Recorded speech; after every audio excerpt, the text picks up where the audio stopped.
kadaghan yung ano niya, yung hinog na kuan. Yung sili guys, siling labuyo oh, napakarami guys, nag-white, nag-red na gyud ang mga puno guys oh. Oh, kadaghan. So ang gagawin natin ngayon guys is mamitas tayo ng siling labuyo. So mag-start ako dito guys sa pag-harvest. So ganiro na to. Napakarami guys. So it takes 30 minutes gud ni matapos guys. So depende. So ipakita ko sa inyo guys. Ito siya guys oh. Ito. Oh. So partial pa lang yan guys. So marami pa dito.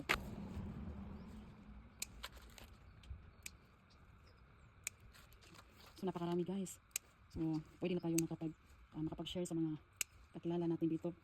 Hindi natin ito maubos gamitin. So pwede natin ito ipamigay. Di ba lang? So ito, nasa ilalim. Marami. First time din namin ito guys, nagtanim ng siling labuyo. Na ito napakarami. Yan, na-surprise kami guys sa bunga niya.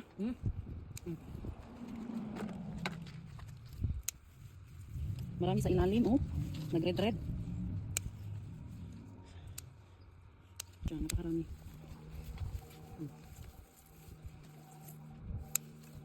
How many months ito lang na tinanim mo, tapos namitas na tayo ngayon? Ilang months to tinanim? Summertime, so how many months from now? 5 months, 3 months, 4 months. 4 months. Oh, see, 4 months guys, nakakamitas na tayo. So guys, so malapit na siya mapuno yung ano. Hindi na tayo magbayad doon sa palengke.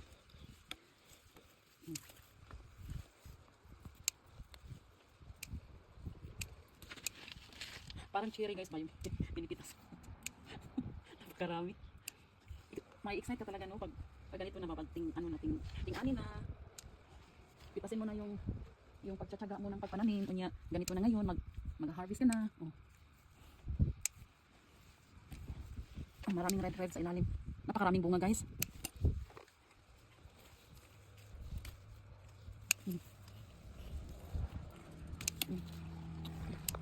Wala, napuno na ang aming container guys. Kabalok, napuno na ang container. Tapos guys, healthy talaga siya. May mga halos mga malalaki yung ano niya, yung bunga niya. Yung normal size ba. Ala, kailangan tayo ng isang pangalawang container daddy. Oh, habalok guys. Oh, napuno na ang container, isang container. So magkuha ako ng pangalawang container.